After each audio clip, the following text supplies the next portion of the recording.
Good afternoon and welcome to Port St. Lucie. This is Professor Tefero for Lesson 11 of Indian History. Today we're going to look at the emergence of Gandhi and how he led India to a nationalist movement to break away from the UK in 1947.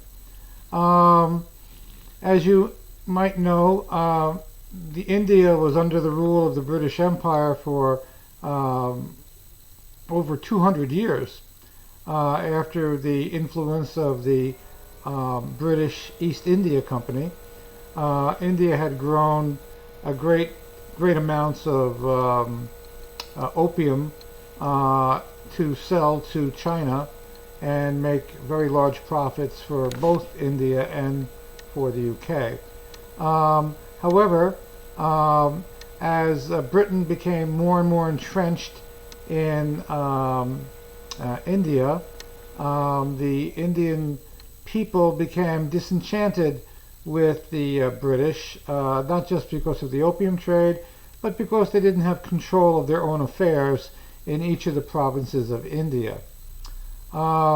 Eventually, a lawyer from South Africa, Gandhi, became an advocate of nationalist movement in India and independence for the Indian people from the UK.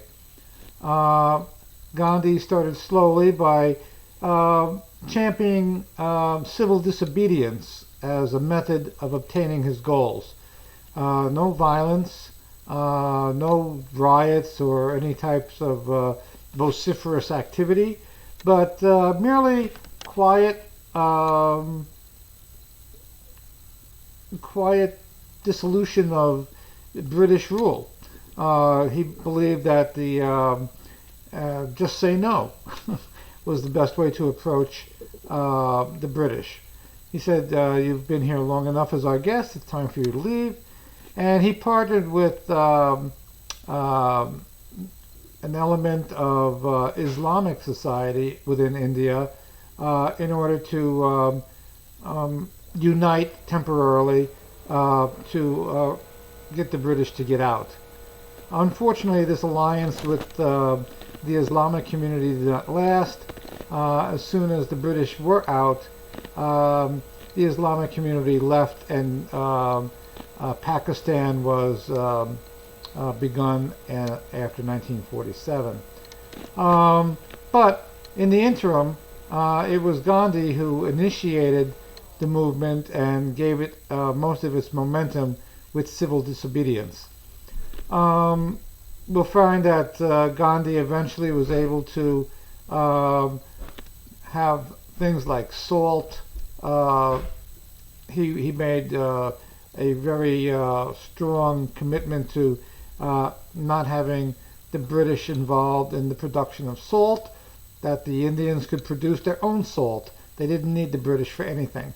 And that was the beginning of the end of the British Empire in India. Next time, we're going to look at post-Gandhi period and how the